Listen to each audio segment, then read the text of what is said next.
ಅಂಡಾಣು ವೀರ್ಯಾಣು ಅದು ಮಿಲನ ಆಗುವ ಸಂದರ್ಭದಲ್ಲಿ ಯಾವ ಒಂದು ಅಂಡಾಣುವಿಗೆ ಇದು ಹೋಗಿದೆ, ಯಾವ ವೀರ್ಯಾಣುವಿಗೆ ಹೋಗಿದೆ ಅನ್ನೋದು ಒಂದು ಪರ್ಮಿಟೇಷನ್ ಕಾಂಬಿನೇಷನಲ್ಲಿ ಅದು ಹೋಗಿರುತ್ತೆ. ಮೊದಲನೇ ಮಗುವಿಗೆ ಕಾಯಿಲೆ ಬಂದಿರ್ಬೋದು.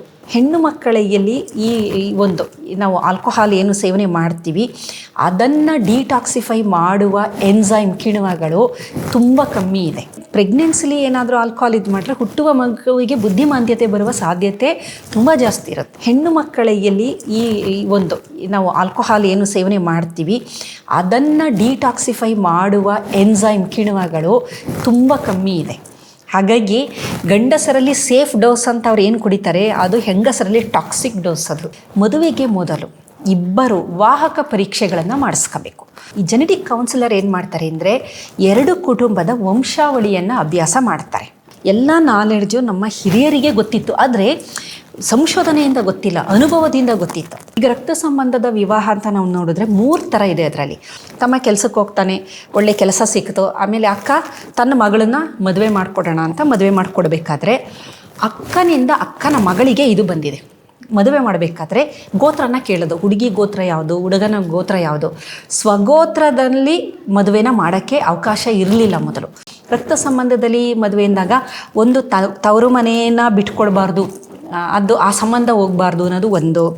ಇನ್ನೊಂದು ತಮ್ಮ ಅಕ್ಕನಿಗೇನು ಆಸೆ ಅಂದರೆ ತಮ್ಮ ಒಳ್ಳೆ ಕೆಲಸದಲ್ಲಿದ್ದಾನೆ, ಯಾವುದೇ ಒಂದು ಖರ್ಚು ಏನೂ ಇಲ್ಲದೆ, ವರದಕ್ಷಿಣೆ ಏನೂ ಇಲ್ಲದೆ ತುಂಬ ಆರಾಮಾಗಿ ನನ್ನ ಮಗಳನ್ನು ಕೊಟ್ಟು ಒಂದು ಜವಾಬ್ದಾರಿ ಕಳೆಯುತ್ತೆ. ಈ ಥರ ಬೇಕಾದಷ್ಟು ಕಾರಣಗಳು ಇರುತ್ತೆ. ಆಮೇಲೆ ಕೆಲವೊಮ್ಮೆ ಹಿರಿಯರು ಮೊದಲೇ ಒಪ್ಪಂದ ಮಾಡಿಬಿಟ್ಟಿರ್ತಾರೆ, ನಾನು ನನ್ನ ಸೊಸೆ ಮಾಡ್ಕೊಂತೀನಿ ಮೊಮ್ಮಗಳನ್ನು ಅಂತ. ಈ ಥರ ಇನ್ನೊಂದಂದ್ರೆ ಸಂಬಂಧ ಬೆಳೆಸಬೇಕು. ಮತ್ತು ಹೊರಗಡೆಯಿಂದ ನಾವು ತಂದಾಗ ನಮಗೆ ಹೊಂದ್ಕೊಳ್ತಾರೋ ಇಲ್ವೋ ಅವರು, ಈ ಥರ ಕಾರಣಗಳು, ಸಾಮಾಜಿಕ ಆರ್ಥಿಕ ಈ ಥರ ಕಾರಣಗಳು ಇರೋದ್ರಿಂದ ಹೆಚ್ಚಾಗಿ ಮತ್ತು ಆಸ್ತಿ ಬೇರೆಯವ್ರಿಗೆ ಹೋಗಬಾರ್ದು ಅನ್ನೋ ಒಂದು ಕಾರಣಕ್ಕೂ ಅಲ್ಲೇ ಕುಟುಂಬದಲ್ಲೇ ಹತ್ತತ್ರ ಸಂಬಂಧದಲ್ಲಿ ವಿವಾಹ ಆಗೋದು. ಈಗ ರಕ್ತ ಸಂಬಂಧದ ವಿವಾಹ ಅಂತ ನಾವು ನೋಡಿದ್ರೆ 3 ಥರ ಇದೆ. ಅದರಲ್ಲಿ ಮೊದಲನೇದು ಸ್ವಂತ ಸೋದರರನ್ನೇ ಮದುವೆ ಆಗೋಂಥದ್ದು, ಅಂದರೆ ಅಣ್ಣ ತಂಗಿ ಮದುವೆ ಆಗೋಂಥದ್ದು. ಅದು ನಮ್ಮ ಒಂದು ನಾಗರಿಕ ಸಮಾಜದಲ್ಲಿ ನಾವು ನೋಡಲ್ಲ. ಇದು ಸಾಮಾನ್ಯವಾಗಿ ನಮಗೆ ಗೊತ್ತೇ ಇಲ್ಲ ಎಲ್ಲನೂ ಅಣ್ಣ ತಂಗಿರು ಮದುವೆ ಆಗೋಂಥದ್ದು. ಆದರೆ ಕೆಲವೊಂದು ಬುಡಕಟ್ಟು ಜನಾಂಗದಲ್ಲಿ ಈ ಸೋದರ ಸಂಬಂಧದಲ್ಲೇ ಮದುವೆ ಆಗೋಂಥದ್ದು ರೂಢಿಲಿದೆ. ಅದನ್ನು ನಾವು ಫಸ್ಟ್ ಲೆವೆಲ್ ಆಫ್ ಕನ್ಸ್ಯಾಗಿನಿಟಿ ಅಂತ ಕರಿತೀವಿ. ರಕ್ತ ಸಂಬಂಧದ ವಿವಾಹದಲ್ಲಿ ಫಸ್ಟ್ ಡಿಗ್ರಿ ಆಫ್ ಕನ್ಸ್ಯಾಗಿನಿಟಿ ಅಂತ. ಇಲ್ಲಿ ಕಾಯಿಲೆಗಳು ಅಲ್ಲಲ್ಲೇ ಜಾಸ್ತಿ ಇರುತ್ತೆ. ಕೆಲವು ಬುಡಕಟ್ಟುಗಳಲ್ಲಿ ಕೆಲವೊಂದು ಕಾಯಿಲೆಗಳು ಆ ಗುಂಪಲ್ಲೇ ಮಾತ್ರ ಇರುತ್ತೆ, ಆ ಗುಂಪಿಂದ ಆಚೆ ಹೋಗೋದೇ ಇಲ್ಲ. ಕಾರಣ ಅಲ್ಲೇ ಇನ್ಬ್ರೀಡಿಂಗು ಜಾಸ್ತಿ ಆಗೋದ್ರಿಂದ. 2ನೆಯ ಲೆವೆಲ್ದು ಸೆಕೆಂಡ್ ಡಿಗ್ರಿ ಆಫ್ ಕನ್ಸ್ಯಾಗಿನಿಟಿ ಅಂತ ನಾವು ನೋಡೋದಾದರೆ ಅದು ಸಾಮಾನ್ಯವಾಗಿ ಸೋದರ ಸಂಬಂಧ ವಿವಾಹದಲ್ಲಿ ನೋಡ್ಬೋದು. ಹಿಂದೂಗಳಲ್ಲಿ ಸೋದರ ಮಾವನ ಜೊತೆ ಮದುವೆ ಆಗೋದು, ಮತ್ತು ಮುಸ್ಲಿಮರಲ್ಲಿ ಅವರಲ್ಲಿ ಅದು ಕಸಿನ್ಸ್ ಮ್ಯಾರೇಜ್ ನಡೆಯುತ್ತೆ. ಹಾಗಾಗಿ ಕೆಲವೊಂದು ಧರ್ಮಗಳಲ್ಲಿ ಈ ಒಂದು ರಕ್ತ ಸಂಬಂಧದ ವಿವಾಹನ ಸಮ್ಮತಿ ಇದೆ, ಮಾಡ್ತಾರೆ. ಈಗ ಸೋದರ ಸಂಬಂಧದ ವಿವಾಹ ಅಂತ ನಾವು ನೋಡೋದಾದರೆ ಒಂದು ಕುಟುಂಬ, ಆ ಕುಟುಂಬದಲ್ಲಿ ಒಂದು ಜೀನಿನ ಮ್ಯೂಟೇಷನ್ ಆಗಿದೆ. ಇಡೀ ಕುಟುಂಬದಲ್ಲಿರುವ ಸದಸ್ಯರಲ್ಲಿ ಒಂದೊಂದು ಕಾಪಿ ಇದೆ. ಈಗ ಅಕ್ಕನಲ್ಲಿ 2 ಕಾಪಿ, 2 ಅಂತ ಇರುತ್ತೆ. ತಂದೆಯಿಂದ ಬಂದಿರೋದು, ತಾಯಿಯಿಂದ ಬಂದಿರೋ ವರ್ಣತಂತು. ತಂದೆಯಿಂದ ಬಂದಿರೋದ್ರಲ್ಲಿ ಮ್ಯೂಟೇಷನ್ ಆಗಿದೆ ಅಂತ ನಾವು ಇಟ್ಕೊಳ್ಳೋಣ. ತಾಯಿಯಿಂದ ಬಂದಿರೋದು ಚೆನ್ನಾಗಿದೆ, ಹಾಗಾಗಿ ಅಕ್ಕ ತುಂಬ ಚೆನ್ನಾಗಿದ್ದಾಳೆ, ಅಕ್ಕಂಗೆ ಏನೂ ತೊಂದರೆ ಇಲ್ಲ. ನೋಡಿದ್ರೆ ಯಾವುದೇ ಕಾಯಿಲೆಯ ಒಂದು ಚಿಹ್ನೆಗಳು ಇಲ್ಲ. ತಮ್ಮನಿಗೂ ಅದೇ ಥರ ಆಗಿದೆ, ತಂದೆಯಿಂದ ಬಂದಿರುವ ಜೀನಿನಲ್ಲಿ ಮ್ಯೂಟೇಷನ್ ಆಗಿದೆ, ತಾಯಿಯಿಂದ ಬಂದಿರೋದು ಚೆನ್ನಾಗಿದೆ. ಸೊ ತಮ್ಮನು ತುಂಬ ಚೆನ್ನಾಗಿದ್ದಾನೆ, ತಮ್ಮ ಕೆಲಸಕ್ಕೆ ಹೋಗ್ತಾನೆ, ಒಳ್ಳೆ ಕೆಲಸ ಸಿಕ್ತು, ಆಮೇಲೆ ಅಕ್ಕ ತನ್ನ ಮಗಳನ್ನ ಮದುವೆ ಮಾಡಿಕೊಡೋಣ ಅಂತ ಮದುವೆ ಮಾಡಿಕೊಡ್ಬೇಕಾದ್ರೆ ಅಕ್ಕನಿಂದ ಅಕ್ಕನ ಮಗಳಿಗೆ ಇದು ಬಂದಿದೆ, ಟ್ರಾನ್ಸ್ಫರ್ ಆಗಿದೆ. ಆಲ್ರೆಡಿ ತಮ್ಮನಲ್ಲೂ ಇದೆ, ಅಕ್ಕನ ಮಗಳಲ್ಲೂ ಇದೆ. ಈಗ 2 ಕಾಪಿ ಆಯಿತು. ಗಂಡಸಿನಲ್ಲೂ ಒಂದು ಕಾಪಿಲಿ ತೊಂದರೆ ಇದೆ, ಹೆಂಗಸಿನಲ್ಲೂ ಒಂದು ಕಾಪಿ ತೊಂದರೆ ಇದೆ. ಮದುವೆ ಆಗ್ತಾರೆ ಅವರು. ಮದುವೆ ಆದಾಗ ಹುಟ್ಟುವ ಮಕ್ಕಳು 4 ಮಕ್ಕಳು ಹುಟ್ಟಿದ್ರೆ 4 ಮಗುವಿನಲ್ಲಿ ನಾವು ಅದನ್ನು ಪರ್ಮಿಟೇಷನ್ ಕಾಂಬಿನೇಷನಲ್ಲಿ ಅದನ್ನು ನಾವು ನೋಡಿದಾಗ ಒಂದು ಮಗು ಸಂಪೂರ್ಣವಾಗಿ ಆರೋಗ್ಯವಂತವಾಗಿರುತ್ತೆ, ಅದಕ್ಕೆ ಏನೂ ತೊಂದರೆ ಇರಲ್ಲ, 2 ಕಾಪಿನೂ ಚೆನ್ನಾಗಿರುತ್ತೆ. ಇನ್ನು 2 ಮಕ್ಕಳಿಗೆ ಒಂದೊಂದು ನಕಲಿನಲ್ಲಿ ತೊಂದರೆ ಇರುತ್ತೆ. ಆದರೆ ವಾಹಕರು, ಅವರನ್ನು ವಾಹಕರು ಅಂತ ಕರಿತೀವಿ, ಅವರಿಗೆ ಯಾವುದೇ ರೀತಿಯ ರೋಗದ ಚಿಹ್ನೆಗಳು ಇರೋದಿಲ್ಲ. ಇನ್ನೊಂದು ಮಗುವಿಗೆ 2 ಕಡೆಯಿಂದನೂ ಅದು ಬಂದ್ಬಿಟ್ಟಿರೋದ್ರಿಂದ ಆ ಮಗುವಿಗೆ ಕಾಯಿಲೆ ಬಂದ್ಬಿಡುತ್ತೆ, ಸಂಪೂರ್ಣವಾಗಿ ಕಾಯಿಲೆಯಿಂದ ಕೂಡಿರುವಂತಹ ಮಗು. ಹಾಗಾದರೆ ಯಾವಾಗ ಹುಟ್ಟುವ ಮಗುಗೆ ಈ ಕಾಯಿಲೆ ಬರುತ್ತೆ ಗೊತ್ತಿಲ್ಲ. ಏಕೆಂದರೆ ಸೆಗ್ರಿಗೇಷನ್ ಆಫ್ ಗೆಮೀಟ್ ಅಂತ ಕರಿತೀವಿ. ಅಂಡಾಣು ವೀರ್ಯಾಣು ಅದು ಮಿಲನ ಆಗುವ ಸಂದರ್ಭದಲ್ಲಿ, ಅಂಡಾಣು ವೀರ್ಯಾಣು ಉತ್ಪಾದನೆಯಾಗುವ ಸಂದರ್ಭದಲ್ಲಿ ಯಾವ ಒಂದು ಅಂಡಾಣುವಿಗೆ ಇದು ಹೋಗಿದೆ, ಯಾವ ವೀರ್ಯಾಣುವಿಗೆ ಹೋಗಿದೆ ಅನ್ನೋದು ಒಂದು ಪರ್ಮಿಟೇಷನ್ ಕಾಂಬಿನೇಷನಲ್ಲಿ ಅದು ಹೋಗಿರುತ್ತೆ. ಮೊದಲನೇ ಮಗುವಿಗೆ ಕಾಯಿಲೆ ಬಂದಿರ್ಬೋದು, ಅಥವಾ ಎರಡನೇ ಮಗುವಿಗೆ ಬರ್ಬೋದು, ಅಥವಾ ಮೊದಲನೇ ಮಗು ವಾಹಕ ಆಗಿರ್ಬೋದು, ಎರಡನೇ ಮಗು ಈ ಥರ ಇರೋದ್ರಿಂದ ಕೆಲವೊಂದು ಸಂದರ್ಭದಲ್ಲಿ ರಕ್ತ ಸಂಬಂಧದಲ್ಲೇ ಮದುವೆ ಆದರೂ ಅವರ ಅದೃಷ್ಟ ಚೆನ್ನಾಗಿದೆ ಅಂತ ಅನ್ಕೋಬೋದು ನಾವು. ಮೊದಲನೇ ಮಗು ಚೆನ್ನಾಗಿತ್ತು ಅಂತಂದರೆ ಫೈನ್, ಎರಡನೇ ಮಗು ವಾಹಕ ಆಗಿರಬಹುದು ಅಥವಾ ಎರಡನೇ ಮಗುಗೆ ಕಾಯಿಲೆ ಬಂದಿರ್ಬೋದು. ಕೆಲವು ಕುಟುಂಬದಲ್ಲಿ ಒಂದೇ ಮಗು ಸಾಕು ಅಂದಾಗ ಎರಡನೇದಕ್ಕೆ ಅವಕಾಶ ಇರಲ್ಲ, ಹಾಗಾಗಿ ಕಾಯಿಲೆ ಬಂದಿರಲ್ಲ. ಫಾರ್ ಎಕ್ಸಾಂಪಲ್, ನಮ್ಮ ಕಸಿನಲ್ಲಿ ಅತ್ತೆ ಮಗ ಮಾವನ ಮಗನ ನಮ್ಮ ಮಾವನೇ ಮದುವೆ ಆಗಿದ್ದಾರೆ. ಅತ್ತೆ ಫಸ್ಟ್ನೇ ಪಪ್ಪು ತುಂಬ ಚೆನ್ನಾಗಿದೆ, ಸೆಕೆಂಡ್ನೇ ಪಪ್ಪು 9 ತಿಂಗಳವರೆಗೂ ತುಂಬ ಕ್ಯೂಟ್ ಆಗಿತ್ತು ಮೇಡಮ್. 9 ತಿಂಗಳಾದ್ಮೇಲೆ ಏನಾಯ್ತು ಏನೋ ಗೊತ್ತಿಲ್ಲ, ಈ ಕಡೆ ರೈಟ್ ಸೈಡ್ ಫುಲ್ ವರ್ಕೇ ಆಗಲ್ಲ. ಅಂದರೆ ನಡೀತಾಳೆ, ಇವಾಗಲೂ ಕಾಲೇಜ್ಗೆ ಹೋಗ್ತಾಳೆ, ಡಿಗ್ರಿ ಮಾಡ್ತಾ ಇದ್ದಾಳೆ. ಬಟ್ 9 ತಿಂಗಳಲ್ಲಿ ಆಗಿದ್ದು ಇವಾಗ್ಲೂ ರೈಟ್ ಸೈಡ್ ಏನು ವರ್ಕ್ ಆಗಲ್ಲ. ಈ ಥರ ಯಾವ ಸಂದರ್ಭದಲ್ಲಿ ಆಗುತ್ತೆ, ಇದು ಯಾವ ಥರ ಅಂದರೆ ಈ ಜೀನ್ ಎಕ್ಸ್ಪ್ರೆಷನ್ನು ಅಪ್ಪು ಚೆನ್ನಾಗಿದೆ. ಅದೇ ನಾನು ಹೇಳಿದ್ದು, ಈಗ 4ರಲ್ಲಿ ಯಾವ್ದು ಯಾವಾಗ ಅಂತ ಗೊತ್ತಿಲ್ಲ. ಕೆಲವರು ಅವರ ನಿಜವಾಗ್ಲೂ ಹೇಳ್ಬೇಕು ಅಂದರೆ ರಕ್ತ ಸಂಬಂಧದಲ್ಲಿ ಆಗಿನೂ ನಮ್ಮ ಮಕ್ಕಳು ಚೆನ್ನಾಗಿದ್ದಾರೆ ಅಂದರೆ ನಿಮ್ಮ ಅದೃಷ್ಟ ಅನ್ಬೇಕು. ಕಾರಣ ನಾನು ಹೇಳಿದ ಹಾಗೆ 4 ಮಕ್ಕಳಲ್ಲಿ ಒಂದು ಕಾಯಿಲೆ ಬರುವಂಥದ್ದಕ್ಕೆ ನೀವು ಆ ಮಗುವನ್ನೇ ನೀವು ಒಂದೇ ಮಗುಗೆ ಸಾಕು ಅಂತ ಅನ್ಕೋಬೋದು. 2 ಮಕ್ಕಳಾಗಿದ್ದ ತಕ್ಷಣ ಬೇಡ ಅಂದಾಗ 3ನೇದು 4ನೇದ್ರಲ್ಲಿ ಅವಕಾಶನೇ ಇರೋದಿಲ್ಲ. ಮತ್ತೆ ಇನ್ನೊಂದು ಅಂತ ಹೇಳಿದ್ರೆ, ನಾನು ಹತ್ರದಿಂದ ನೋಡಿದವರು ಇನ್ನೊಬ್ರು ಅಂತ ಹೇಳಿದ್ರೆ ಈಶ್ವರ್ ಮಲ್ಪೆ, ಹೆಸರನ್ನ ಕೇಳಿರ್ಬೋದು. ಉಡುಪಿಯಲ್ಲಿ ಮಲ್ಪೆಲಿ ಇದ್ದಾರೆ, ಫೇಮಸ್ ಈಜುಪಟ್ಟು. ಅವರು ಸ್ವಂತ ಈಗ ಅತ್ತೆ ಮಗಳನ್ನೇ ಮದುವೆ ಆಗಿದ್ದು. First baby, second baby, third baby 3 ಕೂಡ ಅಬ್ನಾರ್ಮಲ್. ಅದು ಆಗೋ ಸಾಧ್ಯತೆ ಇದೆ. ಹಾಗಾಗಿ ಹೇಗೆ ಅಂತ ಅದರಲ್ಲಿ ಜೆನೆಟಿಕ್ ಡಿಸಾರ್ಡರಲ್ಲಿ ಡಾಮಿನೆಂಟ್ ಅಂತ ಒಂದಿದೆ, ಆಟೋಸೋಮಲ್ ಡಾಮಿನೆಂಟ್. ಅದರಲ್ಲಿ ಅದು ಒಂದು ಕಾಪಿ ಇದ್ರೂ ಬಂದ್ಬಿಡುತ್ತೆ, ಒಂದೇ ಕಾಪಿ ಮ್ಯೂಟೇಷನ್ ಆದರೂ ಬಂದ್ಬಿಡುತ್ತೆ. ಅಂದರೆ ಜೆನೆಟಿಕ್ ಡಿಸಾರ್ಡರ್ಲಿ 15,000 ಇದೆ. 15,000ದಲ್ಲಿ ಯಾವ ಕಾಯಿಲೆ ಅನ್ನೋದು ಗೊತ್ತಿಲ್ಲ. ಯಾವ ಕಾಯಿಲೆ ಅನ್ನೋದ್ರ ಮೇಲೆ ಈ ಥರದ್ದು ಡಿಪೆಂಡ್ ಆಗಿರೋದ್ರಿಂದ ಆದಷ್ಟು ರಕ್ತ ಸಂಬಂಧ. ಆಮೇಲೆ 3rd ಡಿಗ್ರಿ ಕನ್ಸಾಗ್ನಿಟಿ ಅಂತಿದೆ ರಕ್ತ ಸಂಬಂಧದಲ್ಲಿ. 3ನೇ ಡಿಗ್ರಿ ಅದೇನು ಅಂದರೆ ದೂರದ ರಿಲೇಷನ್ನು. ಇದು ಮೊದಲನೇದು ಸೋದರನೇ ಮದುವೆ ಆಗೋಂಥದ್ದು, ಅಣ್ಣ ತಂಗಿ, ಅದು 1ನೇ ಡಿಗ್ರಿ. 2ನೇ ಡಿಗ್ರಿ ಸೋದರ ಸಂಬಂಧ, ಸೋದರ ಮಾವನ ಮದುವೆ ಆಗೋದು ಅಥವಾ ಕಸಿನ್ ಮದುವೆ ಆಗೋಂಥದ್ದು. 3rd ಡಿಗ್ರಿ ಕನ್ಸಾಗ್ನಿಟಿ ಅಂದರೆ ಅವರು ಹತ್ರದವ್ರಲ್ಲ, ಆದರೆ ಅದೇ ಒಂದು ಕುಟುಂಬಕ್ಕೆ ಸೇರಿದಂಥವ್ರು. ಅದಕ್ಕೆ ನೋಡಿ, ಹಿಂದಿನ ಕಾಲದಲ್ಲಿ ಕೆಲವೊಂದು ಆಚರಣೆಗಳನ್ನು ಇತ್ತು, ರೂಢಿಸ್ಕೊಂಡಿದ್ರು. ಗೋತ್ರನ ನೋಡ್ತಾ ಇದ್ರು, ಯಾವ ಗೋತ್ರದವರು ಅಂತೇಳಿ. ಮದುವೆ ಮಾಡಬೇಕಾದ್ರೆ ಗೋತ್ರನ ಕೇಳೋದು, ಹುಡುಗಿ ಗೋತ್ರ ಯಾವುದು, ಹುಡುಗನ ಗೋತ್ರ ಯಾವುದು. ಸ್ವಗೋತ್ರದಲ್ಲಿ ಮದುವೆನ ಮಾಡೋಕ್ಕೆ ಅವಕಾಶ ಇರಲಿಲ್ಲ ಮೊದಲು. ಕರೆಕ್ಟ್. ಸ್ವಗೋತ್ರ ಯಾಕೆ ಅಂದರೆ, ಸ್ವಗೋತ್ರ ಅಂದರೆ ನೀವು ಹೇಗೋ ಒಂದು ಆ ಕುಟುಂಬಕ್ಕೆ ಸೇರಿದವರು ಆಗಿರ್ತೀರ. ಯಾವುದಾದ್ರೂ ಜೆನೆಟಿಕ್ ಡಿಸಾರ್ಡರ್ಗಳು ಕುಟುಂಬದಲ್ಲಿ ಇದ್ದರೆ ಮದುವೆಯಾದಂತಹ ಸಂದರ್ಭದಲ್ಲಿ ಹುಟ್ಟುವ ಮಕ್ಕಳಿಗೆ ಬರುವ ಸಾಧ್ಯತೆ ಇರೋದ್ರಿಂದ ಆ ಸಾಧ್ಯತೆಯೇ ಬೇಡ ಅಂಥೇಳಿ ಸ್ವಗೋತ್ರದಲ್ಲಿ ಆಗ್ತಾನೆ ಇರಲಿಲ್ಲ. ಇದಕ್ಕೋಸ್ಕರ ಜಾತಕ ಜ್ಯೋತಿಷ್ಯ ಎಲ್ಲ ನೋಡ್ತಾ ಇದ್ದಿದ್ದು, ಅದ್ರ ವೈಜ್ಞಾನಿಕ ಎನ್ನಲೇ ಇದು ಗೋತ್ರ ಅಂತ ನೋಡ್ತಾ ಇದ್ದಿದ್ದು ಮುಖ್ಯವಾಗಿ. ನಮಗೇನಾಗಿದೆ ಅಂದರೆ, ಈಗ ನಾನು ಏನು ಎಲ್ಲ ಎಪಿಸೋಡಲ್ಲಿ ಹೇಳ್ತೀನಿ, ಎಲ್ಲ ನಾಲೆಡ್ಜು ನಮ್ಮ ಹಿರಿಯರಿಗೆ ಗೊತ್ತಿತ್ತು, ಆದರೆ ಸಂಶೋಧನೆಯಿಂದ ಗೊತ್ತಿಲ್ಲ, ಅನುಭವದಿಂದ ಗೊತ್ತಿತ್ತು. ಅನುಭವದ ಮೂಲಕ ನಾವು ಅದನ್ನ ಏನ್ ಅನ್ಕೊಳ್ತೀವಿ, ಮೂಢನಂಬಿಕೆ, ಏನ್ ಗೋತ್ರ ನೋಡ್ತೀವಿ ಅಂತೀವಿ. ಬಟ್ ಅವರು ರೂಢಿ ಸಂಪ್ರದಾಯಗಳಾಗಿತ್ತು ಅಂತ ಹೇಳಿದ್ರೆ ಎಲ್ಲ ವೈಜ್ಞಾನಿಕ ಹಿನ್ನೆಲೆ. ಆದರೆ ಅವರು ಅದು ಏನು ವೈಜ್ಞಾನಿಕತೆ ಅಂತ ಈಗ ನಾನು ಹೇಳಿದಾಗೆ ಅವರು ಯಾರು ಎಕ್ಸ್ಪ್ಲನೇಷನ್ ಕೊಟ್ಟಿಲ್ಲ. ಏನು ಹೇಳೋರು, ಸ್ವಗೋತ್ರದಲ್ಲಿ ಆಗಬಾರ್ದು, ಆದರೆ ಮಕ್ಕಳು ಏನೋ ತೊಂದರೆ ಆಗುತ್ತೆ, ನಮ್ಮ ಸಂಪ್ರದಾಯ. ಆದರೆ ಸ್ವಗೋತ್ರದಲ್ಲಾದಾಗ ಏನಾಗುತ್ತೆ, ಏನಕ್ಕಾಗುತ್ತೆ, ಅದರಿಂದ ಬರುವ ತೊಂದರೆಗಳೇನು, ಇದನ್ನು ಹೇಳಿದ್ರೆ ಜನ ಆವಾಗ ಒಪ್ಕೊಂತಾರೆ. ಈಗ ನಾವು ಅದನ್ನೇ ನಾನು ನಾನು ಯೂಟ್ಯೂಬ್ಗಳಲ್ಲಿ ಹೇಳೋದು, ನಮ್ಮ ಹಿರಿಯರು ನಮಗೆ ಹೇಳಿರುವ ಎಲ್ಲದರಲ್ಲೂ ಒಂದು ವೈಜ್ಞಾನಿಕತೆ ಇದೆ. ಆ ವೈಜ್ಞಾನಿಕತೆ ಏನು ಅಂತ ಹುಡುಕಬೇಕಾಗಿದ್ದು ವಿಜ್ಞಾನಿಗಳ, ಸಂಶೋಧಕರ ಆದ್ಯ ಕರ್ತವ್ಯ.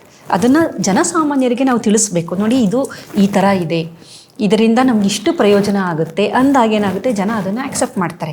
ಇಲ್ಲ ಅಂತಂದರೆ, ಈಗ ಉದಾಹರಣೆಗೆ ಹೆಣ್ಣು ಮಕ್ಕಳು ಮದ್ಯಪಾನ ಮಾಡಬಾರ್ದು ಅಂದಾಗ ಎಲ್ಲರೂ ಕೋಪ ಮಾಡ್ಕೊತಾರೆ, ನಮಗೆ ಈಕ್ವಲ್ ರೈಟ್ಸ್ ಇಲ್ವಾ, ನಾವು ದುಡಿತಾ ಇಲ್ವಾ, ನಾವು ಯಾಕೆ, ಅವರೇ ಯಾಕೆ ಮಾಡಬೇಕು, ನಾವು ಯಾಕೆ ಮಾಡಬಾರ್ದು ಅನ್ನೋದು ಪ್ರಶ್ನೆ. ಹೌದು, ಅದು ನಾನು ಮಾಡ್ತೀನಿ, ಅದರಲ್ಲಿ ಏನಿದೆ ತಪ್ಪು, ನಾನು ಓದಿದ್ದೀನಿ, ಎಲ್ಲದರಲ್ಲೂ ನಾನು ಅವ್ರಿಗೆ ಈಕ್ವಲ್ ಆಗಿದ್ದೀನಿ, ಇಂಡಿಪೆಂಡೆಂಟ್ ಆಗಿದ್ದೀನಿ, ನಾನು ಯಾಕೆ ಮಾಡಬಾರ್ದು ಅಂತ ಅಂದಾಗ, ನೀನು ಮಾಡಬಾರ್ದು ಅಂದರೆ ತಪ್ಪಾಗುತ್ತೆ, ಕ್ವೆಶನ್ ಮಾಡ್ತಾರೆ. ಇದು ಕಾರಣಗಳು. ಈ ಕಾರಣದಿಂದ ನೀನು ಮಾಡಿದ್ರೆ ನಿನ್ನ ದೇಹಕ್ಕೆ, ನಿನ್ನ ಮೆದುಳಿಗೆ ತೊಂದರೆ ಆಗುತ್ತೆ, ಹುಟ್ಟುವ ಮಗುವಿಗೆ ತೊಂದರೆ ಆಗುತ್ತೆ ಅಂತ ನಾವು ಹೇಳಿದಾಗ ಅರ್ಥ ಆಗುತ್ತೆ. ಏಕೆಂದರೆ ಹೆಣ್ಣು ಮಕ್ಕಳಿಗೆ ಈ ಒಂದು ನಾವು ಆಲ್ಕೋಹಾಲ್ ಏನು ಸೇವನೆ ಮಾಡ್ತೀವಿ ಅದನ್ನು ಡಿಟಾಕ್ಸಿಫೈ ಮಾಡುವ ಎನ್ಸೈಮ್ ಕಿಣ್ವಗಳು ತುಂಬ ಕಮ್ಮಿ ಇದೆ. ಹಾಗಾಗಿ ಗಂಡಸರಲ್ಲಿ ಸೇಫ್ ಡೋಸ್ ಅಂತ ಅವ್ರು ಏನು ಕುಡಿತಾರೆ ಅದು ಹೆಂಗಸರಲ್ಲಿ ಟಾಕ್ಸಿಕ್ ಡೋಸ್, ಅದು ವಿಷ. ಅದು ಅಂದರೆ ಅಷ್ಟೊಂದು ದೇಹ ಮೊದಲಿಂದ ಎಕ್ಸ್ಪೋಸ್ ಆಗದೇ ಇರೋದ್ರಿಂದ ನಮ್ಮ ದೇಹದಲ್ಲಿ ಅದಕ್ಕೆ ಪೂರಕವಾಗಿರುವ ಕಿಣ್ವಗಳ ವ್ಯವಸ್ಥೆ ಇಲ್ಲ, ತುಂಬ ಕಮ್ಮಿ. ಮತ್ತು ತಗೊಳ್ಳುವುದನ್ನು ಎಲ್ಲದನ್ನು ನಿರ್ವಿಷಯುಕ್ತ ಮಾಡುವ ಶಕ್ತಿ ಇರುವ ಕಿಣ್ವಗಳಿಗೆ ಇಲ್ಲ. ಮತ್ತು ಫೀಮೇಲ್ ಹಾರ್ಮೋನ್ ಎಸ್ಟ್ರೋಜನ್ ಇದೆಯಲ್ಲ, ಅದು ಏನು ಮಾಡುತ್ತೆ ಅಂದರೆ ಈ ಆಲ್ಕೋಹಾಲ್ನ ರೀಅಬ್ಸಾರ್ಬ್ ಮಾಡುತ್ತೆ ಪದೇ ಪದೇ. ಆದರೆ ಗಂಡಸರಲ್ಲಿರುವ ಟೆಸ್ಟೋಸ್ಟಿರಾನ್ ಹಾರ್ಮೋನ್ ಮಾಡೋದಿಲ್ಲ. ಹೀಗೆ ವ್ಯತ್ಯಾಸಗಳಿರುತ್ತೆ. ಈ ವ್ಯತ್ಯಾಸನ ನಾವು ತಿಳಿಸ್ಬೇಕು ಜನಸಾಮಾನ್ಯರಿಗೆ. ಹಾಗೆ ನಮ್ಮ ಹಿಂದೆಯವರು ಹೇಳ್ತಾ ಇದ್ದಿದ್ದು ಮಾಡಬಾರ್ದು ಅಂತಾರೆ. ಏನಕ್ಕೆ ಮಾಡಬಾರ್ದು ಅಂತ ಅವ್ರಿಗೂ ಗೊತ್ತಿಲ್ಲ. ಬಟ್ ಆದರೆ ಅವ್ರಿಗೆ ಏನಕ್ಕೆ ಹಂಗೆ ಹೇಳೋರು ಅಂದರೆ ಅನುಭವದ ಆಧಾರದ ಮೇಲೆ, ಆ ಎಕ್ಸ್ಪೀರಿಯನ್ಸ್ ನೋಡಿರ್ತಾರೆ, ಕೇಳಿರ್ತಾರೆ, ಅದ್ರ ಮೇಲೆ ಹೇಳ್ತಾರೆ, ಪ್ರೂಫ್ ಇಲ್ಲ. ಇವಾಗ ಮಾಡರ್ನ್ ಟೆಕ್ನಾಲಜಿ ಏನಾಗುತ್ತೆ, ನಾನು ಮಾಡ್ತೀನಿ ಹಂಗೆ ಹಿಂಗೆ ಮಾಡಿದ್ರೆ ಪ್ರಾಬ್ಲಮ್ ಆಗುತ್ತೆ ಅಂತ ನೀವು ಹೇಳೋದ್ರಿಂದ ಗೊತ್ತಾಗ್ತಾ ಇದೆ. ಹೌದು. ಮತ್ತೆ ಪ್ರೆಗ್ನೆನ್ಸಿಲಿ ಏನಾದರೂ ಆಲ್ಕೋಹಾಲ್ ಇದು ಮಾಡಿದ್ರೆ ಹುಟ್ಟುವ ಮಗುವಿಗೆ ಬುದ್ಧಿಮಾಂದ್ಯತೆ ಬರುವ ಸಾಧ್ಯತೆ ತುಂಬ ಜಾಸ್ತಿ ಇರುತ್ತೆ. ಏಕೆಂದರೆ ಮೆದುಳಿನ ಬೆಳವಣಿಗೆ ಪ್ರತಿ ಸೆಕೆಂಡಿಗೆ 7,000 ನ್ಯೂರಾನ್, ಪ್ರತಿ ಸೆಕೆಂಡಿಗೆ 7,000 ನ್ಯೂರಾನ್ ಡೆವಲಪ್ ಆಗ್ತಿರುತ್ತೆ ಮಗು ಪ್ರೆಗ್ನೆನ್ಸಿಲಿ. ಈ ಥರದ ಕೆಲವೊಂದು ಅಭ್ಯಾಸಗಳು ಮೆದುಳಿನ ಬೆಳವಣಿಗೆ, ಏಕೆಂದರೆ ಪ್ಲಾಸೆಂಟಾ ಮುಖಾಂತರ ಹೊರಟೋಗುತ್ತದು ಭ್ರೂಣದ ದೇಹಕ್ಕೆ. ಹಾಗಾಗಿ ಈ ಥರದ ಬೇಕಾದಷ್ಟು ವೈಜ್ಞಾನಿಕತೆ ಇದೆ. ನಾನು ಸ್ವಗೋತ್ರದ ಬಗ್ಗೆ ಏನು ಕೇಳ್ತಾ ಇದ್ದಿದ್ದು ಅಂದರೆ, ಸ್ವಗೋತ್ರದಲ್ಲಿ ವಿವಾಹ ನಿಷಿದ್ಧವಾಗಿತ್ತು. ಕಾರಣ ಇದೇನೆ, ಸಂಬಂಧದಲ್ಲಿ ಮದುವೆ ಆದಂಥ ಸಂದರ್ಭದಲ್ಲಿ ಅವರು ಒಂದೇ ಕುಟುಂಬದವರು, ದೂರ ಸಂಬಂಧನೇ ಆಗ್ಬೋದು, ಹತ್ರದ ರಿಲೇಷನ್ ಅಲ್ಲ, ಆದರೆ ದೂರದಿಂದ ಎಲ್ಲೋ ಒಂದು ಕುಟುಂಬಕ್ಕೆ ಸೇರಿದವರಾಗಿರ್ತಾರೆ. ಅಂಥವರು ಮದುವೆ ಆದಾಗ್ಲೂ ಸಹ ಗೊತ್ತಿಲ್ಲದೆ ಒಂದು ಇಬ್ಬರು ಚೆನ್ನಾಗೇ ಇರ್ತಾರೆ ನೋಡೋದಕ್ಕೆ, ಅವನ್ನ ನಾವು ಅನ್ಕೊಂತೀವಿ ಏನು ಚೆನ್ನಾಗಿದ್ದಾರಲ್ಲ ಅಂತ. ಆದರೆ ಅವರಲ್ಲಿ ಒಂದೊಂದು ನಕಲಿನಲ್ಲಿರುವ ವ್ಯತ್ಯಾಸ ಅದೇನಾದರೂ ಮಗುವಿಗೆ ಬಂದರೆ, ಮಗುವಿಗೆ ನಾನಾ ರೀತಿಯ, ಅದರಲ್ಲಿ ಡಜನ್ಸ್ ಇದೆ, ಬೇಕಾದಷ್ಟು ಇದೆ, ಹೆಸರು ಹೇಳ್ತಾ ಹೋದರೆ ದೊಡ್ಡ ಲಿಸ್ಟೇ ಆಗುತ್ತೆ. ಈ ಎಲ್ಲ ಕಾಯಿಲೆಗಳು ಬರುವ ಸಾಧ್ಯತೆ ಇದೆ. ಹಾಗಾಗಿ ರಕ್ತ ಸಂಬಂಧದಲ್ಲಿ ಯಾವುದೇ ಕಾರಣಕ್ಕೂ ಆದಷ್ಟು ವಿವಾಹ ಆಗಬಾರ್ದು. ಕೆಲವೊಮ್ಮೆ ಏನಾಗುತ್ತೆ, ಇನ್ಎವಿಟಬಲ್ ಪರಿಸ್ಥಿತಿ ಹಂಗಿದೆ, ಆಗಲೇಬೇಕು ಅನ್ನುವಂಥ ಪರಿಸ್ಥಿತಿ ಇದ್ದರೆ ಮದುವೆಗೆ ಮೊದಲು ಇಬ್ಬರು ವಾಹಕ ಪರೀಕ್ಷೆಗಳನ್ನು ಮಾಡಿಸ್ಕೋಬೇಕು. ಇನ್ನು ವೈದ್ಯರ ಹತ್ರ ಹೋಗಿ ಹೇಳಿದ್ರೆ ಗೊತ್ತಾಗುತ್ತೆ ಅವ್ರಿಗೆ, ನಾವಿಬ್ಬರು ರಕ್ತ ಸಂಬಂಧದವರು, ನಾವಿಬ್ಬರು ಮದುವೆ ಆಗಬೇಕು ಅಂತ ಇದ್ದೀವಿ, ನಮಗೆ ವಾಹಕ ಪರೀಕ್ಷೆ, ಕ್ಯಾರಿಯರ್ ಸ್ಕ್ರೀನಿಂಗ್ ಅಂತ ಕರಿತೀವಿ, ಅದನ್ನು ಮಾಡಿಸಬಹುದಾ ಅಂದಾಗ ಬೇಕಾದಷ್ಟು ಸೆಂಟರ್ಸ್ಗಳಿದೆ ಜೆನೆಟಿಕ್ ಟೆಸ್ಟ್ ಮಾಡೋ ಅಂಥದ್ದು, ಅಲ್ಲಿ ಅದನ್ನು ಮಾಡ್ತಾರೆ. ಮುಖ್ಯವಾಗಿ ಇಡೀ ಕುಟುಂಬವನ್ನು ಅವರು ಜೆನೆಟಿಕ್ ಕೌನ್ಸಿಲರ್ ಅಂತ ಇರ್ತಾರೆ. ಈ ಜೆನೆಟಿಕ್ ಕೌನ್ಸಿಲರ್ ಏನು ಮಾಡ್ತಾರೆ ಅಂದರೆ, ಎರಡು ಕುಟುಂಬದ ವಂಶಾವಳಿಯನ್ನು ಅಭ್ಯಾಸ ಮಾಡ್ತಾರೆ. ಆ ಗಂಡು ಮತ್ತು ಹೆಣ್ಣಿನ ವಂಶಾವಳಿ, ತಂದೆ ತಾಯಿ, ತಾತ ಅಜ್ಜಿ, ಈ ಥರ ಎಲ್ಲ ನೋಡ್ಕೊಂಡು ಬರ್ತಾರೆ. ನೋಡ್ಕೊಂಡು ಬಂದು ಏನು ಮಾಡ್ತಾರೆ, ಆ ಕುಟುಂಬದಲ್ಲಿ ಯಾವ ಕಾಯಿಲೆ ಎಷ್ಟು ಜನಕ್ಕಿತ್ತು, ಅಥವಾ ಕಾಯಿಲೆ ಇಲ್ಲದೆ ಇರೋ ಕೆಲವೊಂದು ಸಿಂಪ್ಟಮ್ಸ್ಗಳಿರುತ್ತೆ, ಕಾಯಿಲೆ ಪೂರ್ಣವಾಗಿ ಗೊತ್ತಾಗೋದಿಲ್ಲ, ಕೆಲವು ಸಿಂಪ್ಟಮ್ಸ್ಗಳು ಇತ್ತು, ಅದನ್ನೆಲ್ಲ ಅಭ್ಯಾಸ ಮಾಡಿ ಇವರ ರಕ್ತವನ್ನು ತೆಗೆದುಕೊಂಡು ಆ ಒಂದು ಜೀನಿನಲ್ಲಿ ಏನಾದರೂ ರೂಪಾಂತರ ಆಗಿದೆಯಾ ಅಂತ ನೋಡ್ತಾರೆ. ಇಬ್ಬರಲ್ಲಿ ಒಬ್ಬರಿಗೆ ಆ ಥರ ವಾಹಕರಿದ್ದರೆ ಇನ್ನೊಬ್ಬರು ವಾಹಕರಲ್ಲ ಅಂದರೆ ಏನೂ ತೊಂದರೆ ಆಗಲ್ಲ. ಇಬ್ಬರೂ ವಾಹಕರೇ, ಇಬ್ಬರಲ್ಲೂ ಒಂದೊಂದು ನಕಲಿನಲ್ಲಿ ಮ್ಯೂಟೇಷನ್ ಇದೆ ಅಂತಂದರೆ, ನಾನು ಹೇಳಿದಾಗೆ ಹುಟ್ಟುವ ಮಕ್ಕಳಿನಲ್ಲಿ ಬುದ್ಧಿಮಾಂದ್ಯತೆ, ನಾನಾ ರೀತಿಯ ಜೆನೆಟಿಕ್ ತೊಂದರೆಗಳು ಬರುವ ಸಾಧ್ಯತೆ ಜಾಸ್ತಿ. ಮೊದಲನೇ ಆಪ್ಷನ್. ಬೈ ಚಾನ್ಸ್ ಇಬ್ಬರೂ ವಾಹಕರೇ ಅಂತಲೇ ಆಯಿತು, ಇಬ್ಬರೂ ವಾಹಕರೇ, ಏನು ಮಾಡೋಕ್ಕಾಗಲ್ಲ, ಆದರೆ ಮದುವೆ ಆಗಲೇಬೇಕು ಅಂದಾಗ, ಮದುವೆ ಆಗಿ ಮಗು ಅಂತ ಭ್ರೂಣದ ಬೆಳವಣಿಗೆಯ ಹಂತದಲ್ಲಿ ಬಹಳಷ್ಟು ತಳಿ ವಿಜ್ಞಾನದ ಪರೀಕ್ಷೆ ಇದೆ. ಮಗುಗೆ ಆ ಕಾಯಿಲೆ ಬಂದಿದೆಯಾ ಇಲ್ವಾ ಅಂತ ನೋಡೋ ಅಂಥದ್ದು. ಅದೇನಾದರೂ ಕಾಯಿಲೆ ಬಂದಿದೆ ಅನ್ನೋದಾದರೆ ಆ ಮಗುವನ್ನು ಟರ್ಮಿನೇಟ್ ಮಾಡಿಬಿಡ್ತಾರೆ. ಭ್ರೂಣ, ಅದು ಮಗು ಅಲ್ಲ, ಇನ್ನು ಭ್ರೂಣಾವಸ್ಥೆಯಲ್ಲಿರುತ್ತೆ, ಅಂದರೆ ಪ್ರೆಗ್ನೆನ್ಸಿಲೇ ಅದು 12ನೇ ವಾರ, 16ನೇ ವಾರ, ಇಂಥ ಸಂದರ್ಭದಲ್ಲಿ ಬೇಕಾದಷ್ಟು ಟೆಸ್ಟ್ ಇದೆ, ಅದ್ರ ಬಗ್ಗೆ ಬೇಕಾದ್ರೆ ಡೀಟೇಲಾಗಿ ಮಾತಾಡೋಣ. ಆ ಟೆಸ್ಟ್ಗಳನ್ನು ಮಾಡ್ತಾರೆ. ಮಾಡಿದ ನಂತರ ಗೊತ್ತಾಗುತ್ತೆ ತೊಂದರೆ ಇದೆ ಅಂತ. ಇದ್ದರೆ ಟರ್ಮಿನೇಟ್ ಮಾಡ್ತಾರೆ, ಇಲ್ಲ ಅಂತಂದರೆ ಅವರ ಅದೃಷ್ಟ, ಅದು ಪ್ರೆಗ್ನೆನ್ಸಿ ಕಂಟಿನ್ಯೂ ಆಗುತ್ತೆ.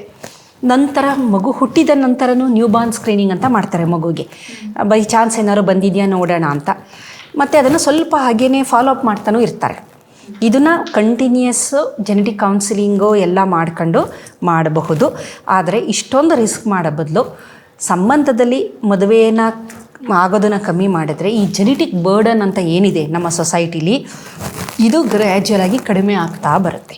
ಮತ್ತು ಮಕ್ಕಳು ಚುರುಕಾಗಿ ಎಲ್ಲ ಚೆನ್ನಾಗಿ ನೀವು ನೋಡಿ, ಅದರಲ್ಲೂ ಸಾಮಾನ್ಯವಾಗಿ ಬೇರೆ ಬೇರೆ ಒಂದು ಕಮ್ಯುನಿಟಿಲಿ ಮದುವೆ ಆದಂಥ ಮಕ್ಕಳು ತುಂಬ ಐಕ್ಯ ಚೆನ್ನಾಗಿರುತ್ತೆ. ಏನಕ್ಕೆ ಅಂತಂದರೆ ಇನ್ಬ್ರೀಡಿಂಗಲ್ಲಿ ಕೆಲವೊಂದು ಜೀನ್ಸ್ಗಳು ಅಷ್ಟು ಎಕ್ಸ್ಪ್ರೆಸ್ ಆಗದೇ ಇರಬಹುದು. ಔಟ್ ಬ್ರೀಡಿಂಗ್ ಅಂದಾಗ ಬೇರೆ ಹೊರಗಡೆ, ಆವಾಗ ಕೆಲವೊಂದು ಕ್ವಾಲಿಟೀಸ್ ಇರುತ್ತೆ, ಕ್ವಾಂಟಿಟೇಟಿವ್ ಕ್ವಾಲಿಟೇಟಿವ್ ಟ್ರೇಟ್ಸ್ ಅಂತೀವಿ, ಕೆಲವೊಂದು ಎಕ್ಸ್ಪ್ರೆಸ್ ಆಗ್ಬೋದು, ಸಾಧ್ಯತೆ ಇದೆ. ಹಾಗಾಗಿ ಮತ್ತು ವಾತಾವರಣ ಬೇರೆ ಇರುತ್ತೆ, ಕಲಿಕೆಗೆ ಅವಕಾಶ ಇರುತ್ತೆ, ಇಲ್ಲಿರುವ ಸಂಪ್ರದಾಯಗಳೇ ಬೇರೆ, ಅದು ಕಲಿಕೆಗೆ ಅಷ್ಟು ಪೂರಕ ಅಲ್ಲದೆ ಇರ್ಬೋದು. ಆ ವಾತಾವರಣದ ಸಂಪ್ರದಾಯಗಳು ಕಲಿಕೆಗೆ ಹೆಚ್ಚು ಮಗುವಿಗೆ ಅನುಕೂಲ ಆಗ್ಬೋದು. ಇದೆಲ್ಲ ದೃಷ್ಟಿಯಿಂದ ಆದಷ್ಟು ರಕ್ತ ಸಂಬಂಧದಲ್ಲಿ ವಿವಾಹ ಆಗೋದನ್ನು ತಪ್ಪಿಸ್ಬೇಕು. ಭಾಳಷ್ಟು ತೊಂದರೆಗಳಿರುತ್ತೆ. ನಿಮಗೆ ಒಂದು ಜೀವಂತವಾಗಿ ಇಂಥದ್ದು ಕೆಲವು ಉದಾಹರಣೆಗಳನ್ನು ನೋಡಬೇಕು ಅಂದರೆ ಮೈಸೂರಿನಲ್ಲೇ ಅಖಿಲ ಭಾರತ ವಾಕ್ಶ್ರವಣ ಸಂಸ್ಥೆ ಇದೆ, ಸ್ಪೀಚ್ ಆ್ಯಂಡ್ ಇಯರಿಂಗ್ ಅಂತ ನಾವು ಕರಿತೀವಿ.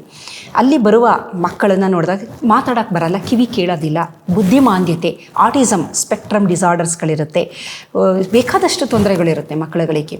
Dyslexia, dysgraphia, dyscalculia, attention deficit problem, ಅಯ್ಯೋ ಇದು ದೊಡ್ಡ ಲಿಸ್ಟೇ ಇದೆ. ಅಲ್ಲಿ ಹೋಗಿ ನೋಡಿದ್ರೆ ಗೊತ್ತಾಗುತ್ತೆ ಎಷ್ಟು ತೊಂದರೆ.